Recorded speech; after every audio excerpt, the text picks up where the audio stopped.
It didn't feel like betrayal at first. It didn't feel like anything dangerous. It felt like a harmless rush, a spark in the middle of all the dull days stacked on top of each other. Days filled with laundry and bills and dinners eaten in front of the TV. And if you had asked me back then, I would have sworn with my whole heart that I loved Daniel, that I would never hurt him, that we were solid, safe, the kind of couple other people envied for how easy it seemed between us. But the truth is, sometimes love isn't enough to keep you from wanting more. Not because you don't value what you have, but because something inside you starts whispering that maybe, just maybe, there's still something else out there. Something hotter, sharper, something that reminds you you're alive. I met Graham at Daniel's company party, one of those awkward catered things where everyone pretends to like each other and you laugh a little too hard at the boss's jokes, and I wasn't even trying to make an impression. I wore the dress Daniel liked best, kept my makeup soft, my smile polite. But when Graham shook my hand, something shifted, something almost electric. And for a moment, I forgot where I was. Forgot that Daniel was standing right next to me. Forgot everything except the way Graham's eyes didn't just look at me, they saw me. I spent the whole night avoiding him after that, terrified of the way my body reacted without my permission. But even when I wasn't looking, I could feel it. The magnetic pull across the room, the invisible thread tying me to him. Nothing happened that night, of course, just stolen glances and polite smiles and the kind of small talk that makes your skin hum under your clothes. And when Daniel drove us home, talking excitedly about the project Graham had just assigned him, about how this could be the opportunity he'd been working toward for years, I smiled and nodded and said all the right supportive things, while inside something cold and sharp was growing, something I didn't dare name. Over the next few weeks, Daniel threw himself into his work harder than ever, desperate to impress Graham, desperate to prove himself. And I told myself it was fine, that he needed the focus, that I could handle being home alone more often, but the loneliness settled into my bones like winter. It started with small changes, easy to explain if you didn't look too hard. I got a new haircut, something bolder, shorter, styled in a way Daniel said made me look sophisticated. But it wasn't for him. It was for the way Graham had looked at me, the way I imagined he would look at me again. And when I started wearing brighter lipstick, tighter dresses, when I suddenly cared about going to the gym and trying hot yoga classes and finding reasons to stay out late, Daniel noticed. Of course he did. But I brushed it off with laughter and quick kisses, told him I just needed a change, that I wanted to feel good about myself. And he believed me because he wanted to. The first time Graham invited me for a drink after one of Daniel's big project meetings, I said no. Of course I did. Told him it wouldn't be appropriate, laughed it off with a flutter of nerves in my chest. But the next time I said maybe. And the time after that, I said yes. It was never supposed to be anything serious. Just drinks. Just flirting. Just feeling wanted again in a way I hadn't let myself admit I missed. And when he bought me that first pair of earrings, simple, elegant, nothing too flashy, I told Daniel they were a gift from a client at work, a thank you for some imaginary favor, and Daniel smiled and said I deserved to be appreciated more. The lies were so small at first, I barely felt them, like picking up pebbles and putting them in my pocket, light enough not to notice, but they started piling up fast. Yoga mats that never saw a studio, gym bags that stayed stuffed in the car while I slipped into Graham's arms instead, lipstick kisses hidden behind excuses about traffic and errands, and over time, Daniel was too exhausted to question. There were new handbags, new shoes, little luxuries I never used to care about. But Graham loved spoiling me, loved seeing me light up when he placed something soft and expensive into my hands.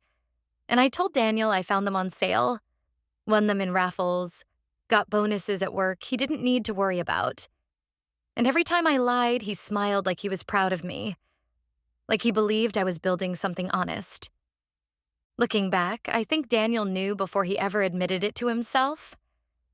I think he saw the way I flinched when he hugged me, the way my smiles didn't reach my eyes, the way my skin pulled away from his touch like a guilty secret.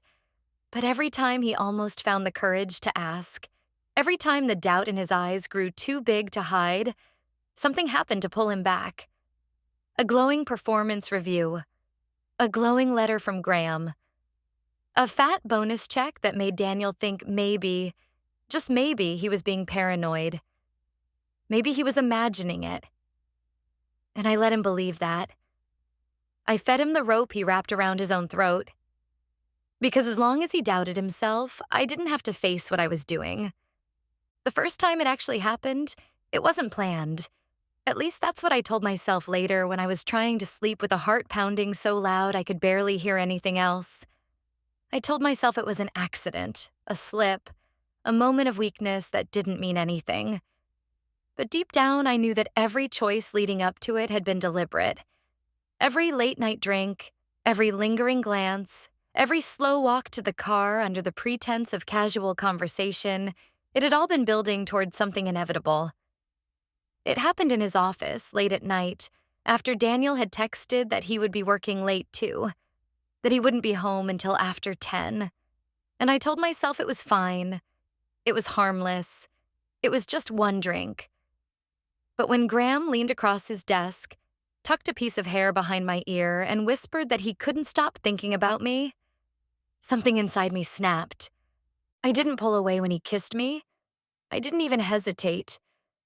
I leaned into him like I had been waiting for permission, like my body had made the decision for me long before my mind caught up. And the next thing I knew, I was pressed against the door, his hands everywhere, his mouth hot and demanding, my heartbeat roaring in my ears so loud I could barely think. It wasn't gentle. It wasn't romantic. It was frantic and selfish and messy, the kind of moment that feels more like a crime than a kiss.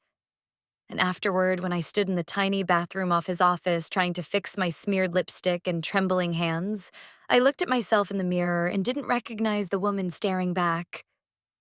I thought about telling Daniel everything that night. Thought about coming home and falling to my knees and confessing the whole filthy truth.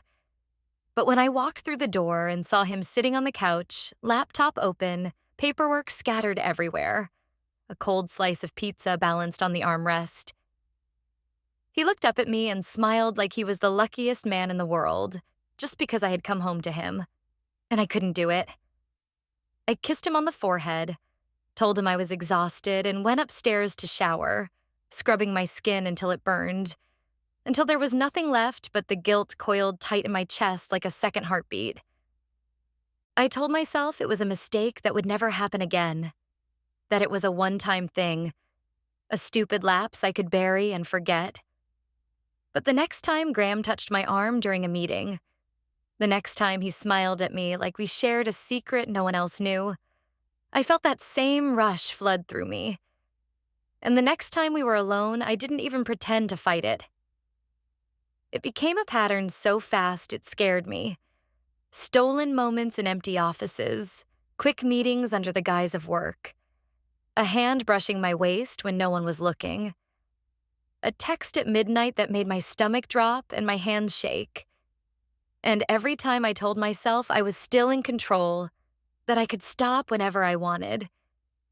But the truth was, I didn't want to stop. I wanted more. The gifts kept coming too. Little things at first. A bracelet slipped into my purse. A pair of heels left in the passenger seat of my car with a note that just said, "For when you come to me." And every time Daniel noticed something new, a piece of jewelry, a silk blouse, a perfume I couldn't explain, I lied with a smile that felt easier each time. I said they were from vendors, from friends, from raffles at the gym, from work promotions Daniel was too busy to celebrate. And he believed me, not because the lies were good, but because he needed to believe them. because the alternative would have broken him in a way I wasn't ready to see. Meanwhile, I kept finding new ways to be unavailable. New classes, new hobbies, new reasons to leave the house looking just a little too put together for someone going to yoga. And Daniel, bless him, still tried to encourage me. Still told me he was proud of how dedicated I was to taking care of myself. Still texted me things like, "I'm so lucky to have you." While I sat in Graham's lap in his office, his hands under my skirt, his mouth bruising my neck in ways I had to hide with scarves and turtlenecks. I think the part that haunts me most now is how normal it started to feel. How easy it became to compartmentalize, to be Daniel's wife during the day and Graham's addiction at night. How quickly I stopped feeling the sharp stab of guilt and replaced it with a dull, buzzing numbness that made everything else easier. How I convinced myself that as long as Daniel didn't know, as long as I still cooked his dinners and kissed him goodnight, I wasn't really hurting him. But even numbness has its limits. Even lies get too heavy to carry forever. And deep down, even then, I think I knew the crash was coming. I just didn't know when. At first, Daniel didn't say anything, didn't accuse, didn't even hint that he suspected. But I could feel it in the way he watched me, in the way his questions got just a little sharper, the way he hugged me tighter when I came home late like he was trying to hold on to something he already knew was slipping away. And I hated it. Hated the way his silence made me feel more exposed than any shouting ever could have. Hated the way every lie I told started catching in my throat like barbed wire. It was little things at first. The way he'd casually ask who I was texting when my phone buzzed. The way his hand would brush the new necklace I wore, and he'd pause for a second too long before smiling. The way he started offering to drive me to yoga classes I wasn't actually attending. And every time, I had to be quicker, smoother, had to spin new lies out of thin air because the truth was starting to loom between us like a shadow I couldn't outrun. I tried to cover it up with more affection, cooking his favorite meals, surprising him with tickets to games I didn't even like, laughing too loudly at jokes that weren't funny anymore. But none of it felt real. Not even to me. And I saw it in his eyes. The way he smiled but didn't quite reach for me the way he used to. The way he kissed me, but it felt more like memory than hunger. And some nights, lying in bed with my back to him, staring into the dark, I thought about just blurting it out, ripping the bandage off before the infection spread any further. But fear always kept me quiet. Fear of losing the life we had built. Fear of seeing disgust in his eyes instead of love. Fear of confirming what he was already too scared to say out loud. The gifts from Graham kept coming, more expensive now. A designer handbag. A watch that sparkled on my wrist like a brand. Little trophies of my betrayal. And when Daniel noticed them, when he asked where they came from, I lied without blinking. Said they were rewards from a fitness challenge at the gym. Said I won a raffle at a charity event. Said anything I could think of while his eyes darkened and the space between us grew colder. I started hiding them better, leaving the most obvious things at Graham's, switching purses before coming home, scrubbing lipstick off my mouth in parking lots, spraying myself with vanilla body spray to cover the scent of someone else's skin. But the harder I tried to bury the evidence, the more obvious it became, because guilt seeps through your pores, stains your fingertips, taints every kiss no matter how carefully you choreograph it. There were moments when Daniel almost asked, moments when he'd start a sentence and then stop, moments when he'd look at me like he was trying to remember if I had always been like this, or if he had just been too blind to see the change. And every time he backed down, every time he swallowed the lump in his throat and smiled instead, it made me hate myself a little more, made me want to scream at him to stop loving me, to stop making it so easy to hurt him. I started pulling away without meaning to, staying later at Graham's, coming home with half-baked excuses about new classes or late-night runs. Anything to avoid facing the man whose love had become a mirror reflecting all the worst parts of me. And yet, Somehow, Daniel still found ways to hope, still found reasons to convince himself he was imagining things. And every time he almost reached a breaking point, every time the doubt in his eyes turned from sadness to anger, Graham would throw Daniel another bone, another bonus check, another glowing recommendation, another promotion dangled just out of reach, and Daniel would fold back into himself, ashamed for doubting the wife who smiled so brightly, who packed his lunches, who kissed him goodnight like she wasn't setting fire to their life behind his back. I saw it happening, and I let it. I let him doubt himself instead of me. Let him shoulder the guilt that wasn't his to carry, because it was easier than admitting I had already left him in every way that mattered. I told myself I was protecting him, told myself that what he didn't know couldn't hurt him. But the truth was, every lie I told was a knife pressed against the life we had built together. And every day I didn't come clean, I pushed it a little deeper, watched him bleed without ever seeing the wound. And somewhere deep down, in the part of me that still loved him, the part I had been trying to suffocate under perfume and silk and champagne, I knew it was only a matter of time before everything I was trying so desperately to hide came crashing down around me. And when it did, there would be no putting it back together again. It happened on a night that should have been ordinary, a Thursday like any other. Daniel came home earlier than I expected, his arms full of takeout bags, a tired but hopeful smile on his face. The kind of smile that broke my heart now because I knew how hard he was fighting for us, without even realizing he was the only one still fighting. I was upstairs when I heard him come in, sitting at the vanity, adjusting the earrings Graham had given me last week. Diamonds that caught the light and screamed, "Someone loves you," but not the someone waiting downstairs. I had just enough time to yank them off, toss them into a drawer, and plaster a smile on my face before he called my name, voice warm, excited, trusting. I hated myself more in that moment than I ever had before. Dinner was quiet. Too quiet. Daniel asking about my day in that careful voice he had started using, like he was stepping around broken glass. And I answered with bright, meaningless stories about yoga classes and shopping trips and new workout routines I was pretending to love. I could see it in his eyes, though. The doubt, the sadness, the growing certainty that he was losing something he couldn't name. And I knew, deep in my gut, that he had finally stopped convincing himself it was all in his head. After dinner, we sat on the couch, the TV playing some sitcom neither of us was really watching, and Daniel reached over, took my hand, squeezed it, and said he needed to ask me something. My stomach dropped so fast it made me dizzy, but I smiled, nodded, pretended like my whole body wasn't already bracing for impact. He asked me where I had gotten the new necklace he found tucked under the passenger seat of my car, a necklace I had forgotten to hide.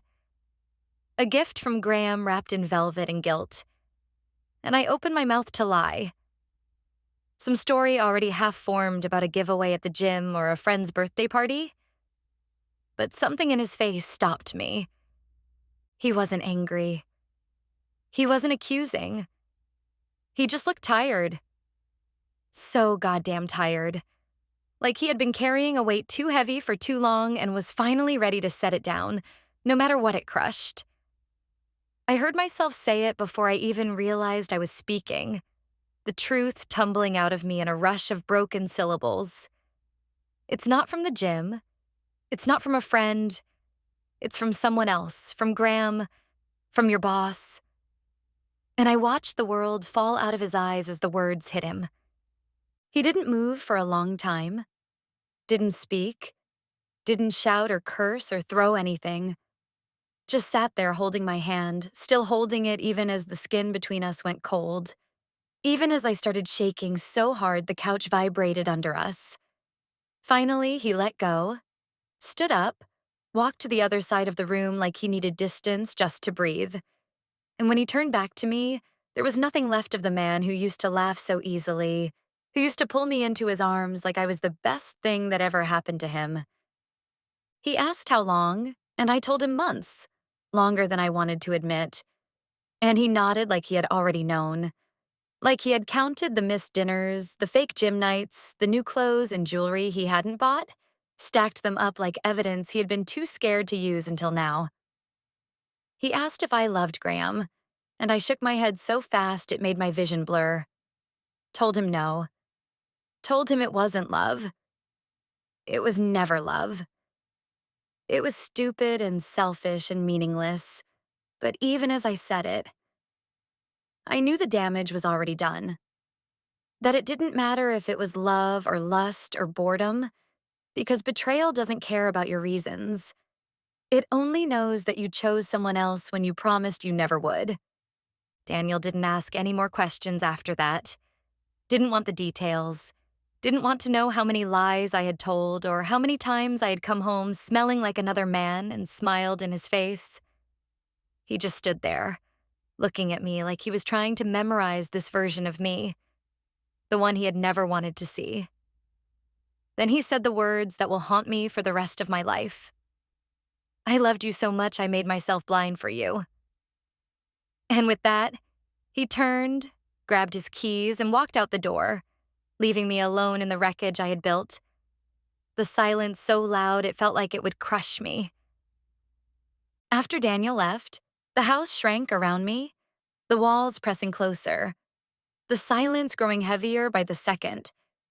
Every corner filled with the echoes of things I could never take back. And for a while, I just sat there, staring at the door he had closed so quietly behind him, trying to understand how something so solid, so certain could shatter so completely in a single night. I thought about calling him, thought about chasing after him, falling to my knees in the driveway, begging him to forgive me, but I stayed frozen, trapped in the wreckage of my own making, paralyzed by the realization that the man who had loved me with everything he had was finally done fighting for me. In the days that followed, I moved through the house like a ghost, touching the things he had left behind. His coffee mug on the counter, his favorite hoodie draped over the back of a chair, the faint indentation on his side of the bed that hadn't yet disappeared, and every object felt heavier than it should, like they were all saturated with the weight of what I had destroyed. I didn't hear from him. Not a text, not a call, not a note.